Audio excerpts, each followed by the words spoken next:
Everyone, Organon का next topic जो हम आज पढ़ेंगे वो है सेपरेशन। तो सेपरेशन एक 10 मार्क्स का क्वेश्चन पूछा जाता है और इसी के साथ कभी कभी पैलिएशन भी पूछ लिया जाता है, तो वो 5 मार्क्स का क्वेश्चन है और वो भी मैं ऑलरेडी उस पर वीडियो बना चुकी हूँ, तो आप लिंक डिस्क्रिप्शन में चेक कर लेना।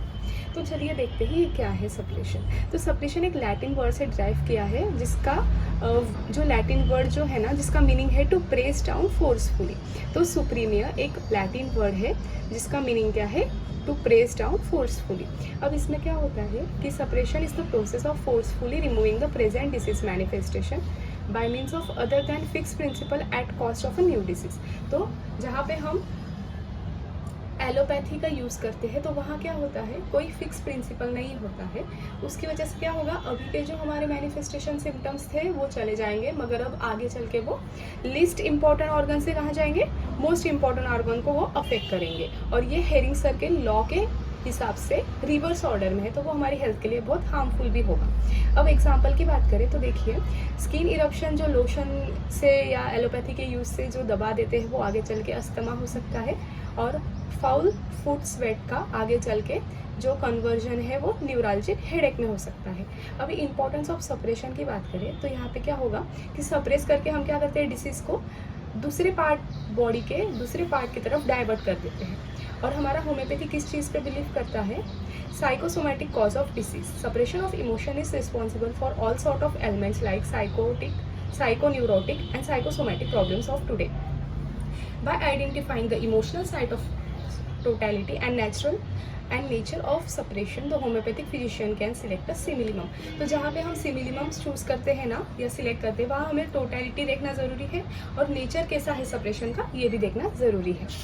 अब यहाँ पे हम देखते हैं कि सेपरेशन जो है वो 2 टाइप्स के होते हैं, एक है नेचुरल और एक है आर्टिफिशियल। अब आर्टिफिशियल में भी 5 टाइप्स है।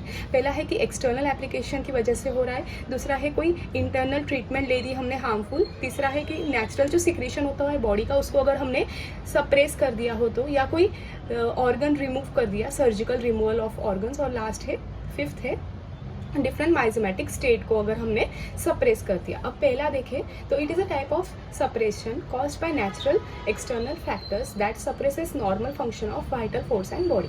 इसमें एग्जांपल की बात करें तो देखिए, नॉर्मल हमारा जो बॉडी का एक सिक्रीशन होता है मेंसेस, अगर वो cold bathing, extreme cold bathing से चेक हो जाए, जिसका मतलब सप्रेस्ड हो जाए, या लोकिया जो है वो अगर कोल्ड होने की वजह से दब जाए, तो ये जो है ये नेचुरल सिक्रीशन हमारे थे जो दब गए हैं। A. Robert says condition like shell shock, fright, fear, excessive joy, intense unsatisfied longing for mate or offspring, love, grief, family friends का लॉस होने की वजह से अगर ग्रीफ रहता है, या बिजनेस एप्रीहेंशन वरीज की वजह से होता है, एक्सट्रीम अगर कोई एग्जॉशन है या फटिक हो गया है, disappointed ambitions. We often see cases where suffering emotions not only affect profoundly the single individual but extend their influence to the next generation through effects on the nursing mother. तो सिर्फ जो individual है उसी पर नहीं, बल्कि उसके आने वाली जनरेशन्स पर भी उसका इम्पैक्ट दिखने को मिलता है। In chronic diseases, Hahnemann sir says that primary manifestation जो होते हैं ना, जैसे स्किन इरप्शन हो गया, वो नेचुरली अगर नेचर की वजह से, जैसे एक्सट्रीम हीट या कोल्ड की वजह से अगर सप्रेस हुआ, तो वो या तो लैटेंट सोरा में चला जाएगा या उसके सेकेंडरी मैनिफेस्टेशन भी देखने को मिल सकते हैं। यहाँ पे पेशेंट का जो इमोशनल फैक्टर होता है वो भी एक मेन रोल प्ले करता है सप्रेशन में। और जब भी हम फिजिशियन, होम्योपैथिक फिजिशियन जब भी सिमिलिमम निकालते हैं तो हमें वहाँ पे सप्रेशन का जो कॉज है और उसकी टोटलिटी अच्छी तरीके से देखकर फिर सिमिलिमम ढूंढना चाहिए। Second is artificial suppression. तो आर्टिफिशियल, अभी हमने देखा नेचुरल, अब आर्टिफिशियल में भी 5 टाइप्स है। तो उसमें पहला है by external application, frequently seen in our day to day practice. तो यहाँ पे क्या है, एक्जेमा के जो भी स्किन मैनिफेस्टेशन रहेंगे वो अगर हम एक्सटर्नल एप्लीकेशन यूज़ करके, लिनीमेंट्स हो गया, ऑइंटमेंट्स हो गया, बाय एलोपैथिक फिजिशियंस अगर वो यूज़ करके उसे सप्रेस करते हैं, तो क्या होता है, miasm is robbed and it is force to take inward direction. तो वो इनवर्ड डायरेक्शन की तरफ चला जाता है, क्यूअर पॉसिबल वहाँ पर नहीं होता है। माइजम इज इरेडिकेटेड अब माइजम इरेडिकेट नहीं हुआ है, not eradicated, proves dangerous to the patient, और वो इनक्योर हो जाता है, वो पेशेंट जो है वो इनक्योरेबल हो जाता है। उसका एग्जाम्पल वही है कि एक्सेमा अगर है और उसको अगर हमने कोई ऑइंटमेंट से अगर हटाने की कोशिश की तो अस्थमा हो सकता है। Artificial separation by harmful internal treatment, तो continue and prolong use of allopathic medicine की वजह से क्या होगा, वाइटल फोर्स के अंदर जो है, वाइटल ऑर्गन्स के अंदर जो है वो बाहर का जो इफेक्ट है अब वो इंटरनल ऑर्गन में, डीप ऑर्गन में चला जाएगा। उससे क्या होगा कि जो नेचुरल डेवलपमेंट ऑफ डिसीज थी अब वो दूसरे पार्ट्स की तरफ जाने लग गई, और जिसकी वजह से हमारा वाइटल फोर्स जो है वो वीक हो गया। हैनेमन सर ने एफोरिज्म 75 में ये समझाया है कि एलोपैथिक ट्रीटमेंट जो होती है उसकी वजह से सबसे ज़्यादा इनक्योरेबल केसेस होते हैं। थर्ड, आर्टिफिशियल सपरेशन बाय जो natural secretion of the body है अगर उसको सप्रेस किया, जैसे पहला हो गया पर्सपायरेशन और दूसरा हो गया मेंसेस।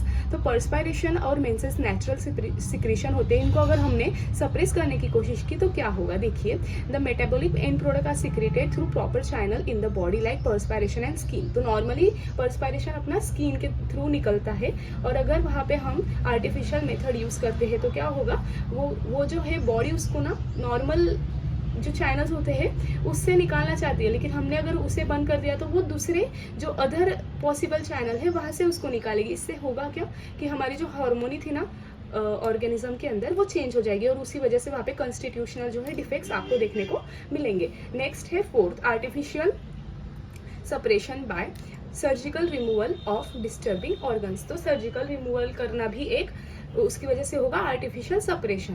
तो जैसे कि हम मोस्ट कॉमन देखते हैं एग्जांपल टॉन्सिलाइटिस। तो टॉन्सिलाइटिस में क्या होता है कि वहाँ पे जो है ना वो हमारा वाइटल फोर्स, उसकी जो सफरिंग है वो एक सिलेक्टेड ऑर्गन के थ्रू दिखाता है, लेकिन अगर हम वहाँ पे टॉन्सिलाइटिस हो रहा है बार बार, उसको टॉन्सिल को निकाल दे तो यहाँ पे हम किस चीज़ के साथ डील करेंगे, सिर्फ and product of disease and not with the cause. तो इसकी वजह से क्या होगा, हमारा जो एक्सप्रेशन था वाइटल फोर्स का नॉर्मल, अब वो सप्रेस हो जाएगा। फिफ्थ है सेपरेशन ऑफ डिफरेंट माइस्मेटिक स्टेट। तो सबसे पहले सोरा, ये मोस्ट कॉमन है, जो ईचिंग होती है हाथों पे, अगर हमने वहाँ पे कोई ऑइंटमेंट्स लगा लिए तो वो अंदर चले जाएंगे, और इससे क्या होगा, अब दूसरी जो डिसीज कंडीशन है वो हमें देखने को मिलेगी, और उसका डाइवर्स इफेक्ट होगा टिश्यू एंड ऑर्गन्स पे। अब दूसरे जो ऑर्गन्स इन्वॉल्व नहीं थे वो भी होने लगेंगे। Second one is साइकोसिस। First manifestation of साइकोसिस कॉन्डाइलोमेटा and cauliflower like growth remove by allopathic physician in most violent veg. जहाँ पे वो क्या करते हैं, वहाँ पे कैथराइजिंग करेंगे, बर्निंग करेंगे या कटिंग करेंगे, या बाय लाइगेचर। तो वो जो कॉलीफ्लावर लाइक ग्रोथ होती है, या जिसे हम फिगवर्ड्स डिसीज कहते हैं, वो अब आगे चल के क्या हो जाएगा, उसके दूसरे हमें एलिमेंट्स, सेकेंडरी एलिमेंट्स देखने को मिलेंगे। थर्ड है साइकोसिस। व्हेन द फिजिशियन, मतलब एलोपैथिक फिजिशियन, जब वो वेनेरल शैंगर को डिस्ट्रॉय करते हैं, जो कि फर्स्ट मैनिफेस्टेशन होता है, अब वो क्या हो जाएगा, उसकी जगह पे दूसरे कोई पेनफुल सब्सटीट्यूट ब्यूबो बन के वो हमें और परेशान करेगा, मतलब वो पेशेंट की और जो वाइटल फोर्स है उसको डिरेंज करेगा। अब अगर हमें कोई ट्रीटमेंट करनी है कोई सप्रेस्ड केस की, तो क्या करना चाहिए, पहला है the case taking is the source to identify any form of separation. कि पेशेंट के लाइफ में पास्ट इंक्वायरी पूछेंगे, उन्होंने क्या ट्रीटमेंट ली है, ये सब पूछेंगे, जिससे हमें पता चलेगा कि कोई सॉर्ट ऑफ सेपरेशन तो उनके बॉडी में नहीं हो रहा है।